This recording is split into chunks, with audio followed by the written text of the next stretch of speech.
What's up, everyone? What is happening? All right, so today we had the Drag Queen Story Hour protest in Crown Heights, the library at Crown Heights here in Brooklyn. I don't want to get into it too much because I know I'm beating this concept to death. It went okay. Not a lot of people came out on our side and all the other side. Of course, there's always people on the other side, counter-protesters. Of course, they live for this shit.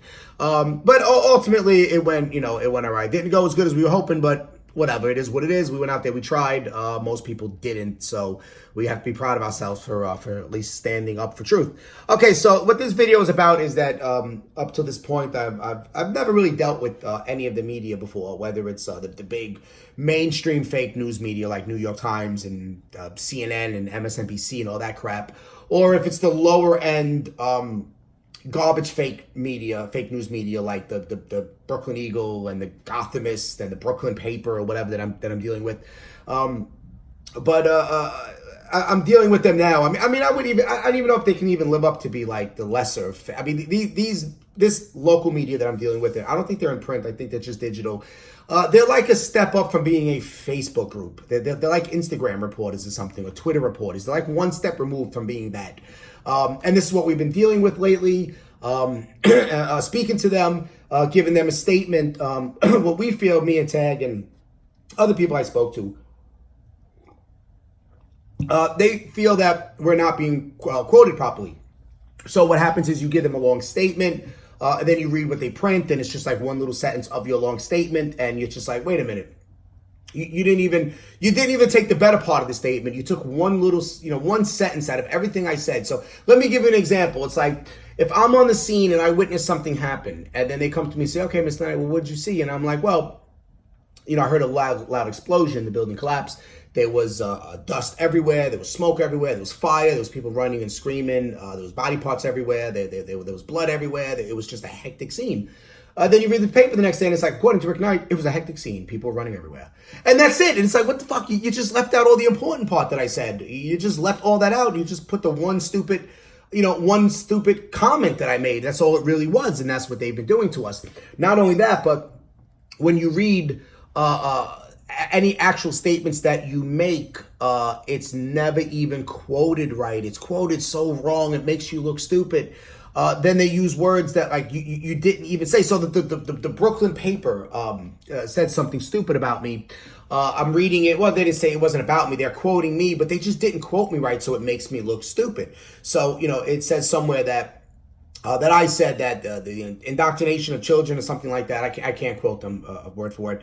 The indoctrination of children is being done by drag queens everywhere. I never said it was drag queens that are doing this. It's not the drag queens are just like one player out of the whole team.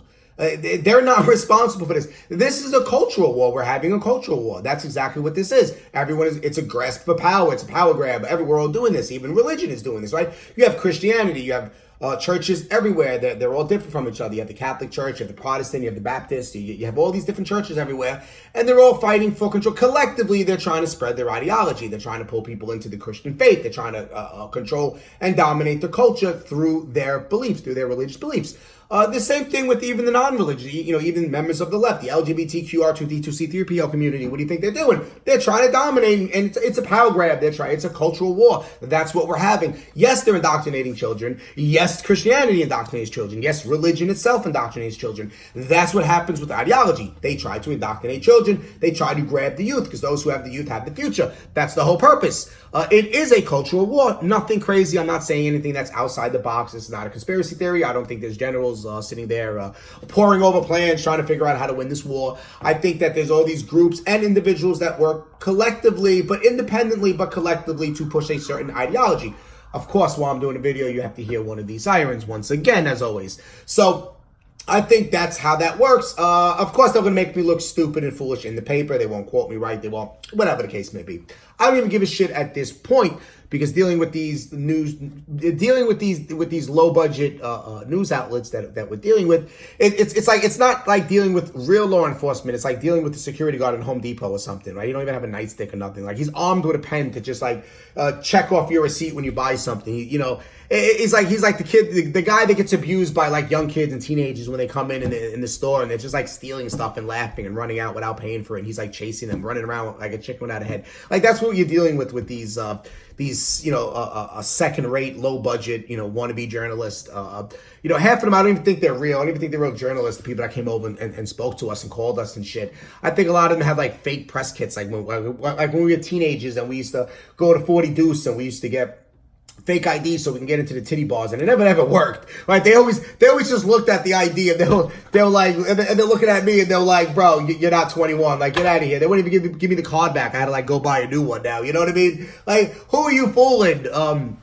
So that's how it is dealing with the news media. But I definitely have an understanding now. It's a very small understanding. I mean, someone like the president and people, way higher up than me, they deal with the news media on a much higher level. It's a billion times worse. So now I really have an understanding of how they work, how the news media is. So from this day on, we're gonna keep that in mind. So most likely from here on out, we will not give another statement to any of those news media. There's a whole bunch of them here, the local ones. We're not speaking to you anymore. You're not going to get a message from us. You're not going to get a phone call. You're not going to get anything from us. You guys are liars. You don't quote us right. The Brooklyn Eagle, it was like a podcast. I think it was a podcast. I don't know what the hell it was. It was like a 15-minute audio of stupidity anyway.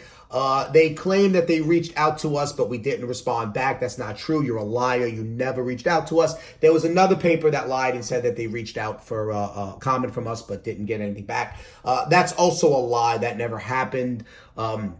I forgot which paper it was. Tag was my friend Tag was my partner in this, was telling me about it, and on. You know what I mean? With the inconsistencies of the media, and this is not even the mainstream media. This is like the low budget, secondhand rate. Younger brothers. Whatever. Younger brother's cousin from whatever. I don't know what the hell to say. But these are just garbage news media outlets. And I mean, I guess what can you expect them to? But you would think they would want to get it right, and try to make a name for themselves. They're talking about who broke the story. It's like, oh well, this local crap, a crappy newspaper that starts with the name Brooklyn broke the story. It's like if you're a news outlet, the name of your news outlet is starts with Brooklyn or something like that. It's like you're as local as it gets. You know what I mean? Like, we have to know that you're God. We have to know that you're one step above being like Facebook or something. All right, that's all I got. I just wanted to share that with you guys. Please like, comment, share, subscribe, hit the bell, and I'll see you guys in the next video.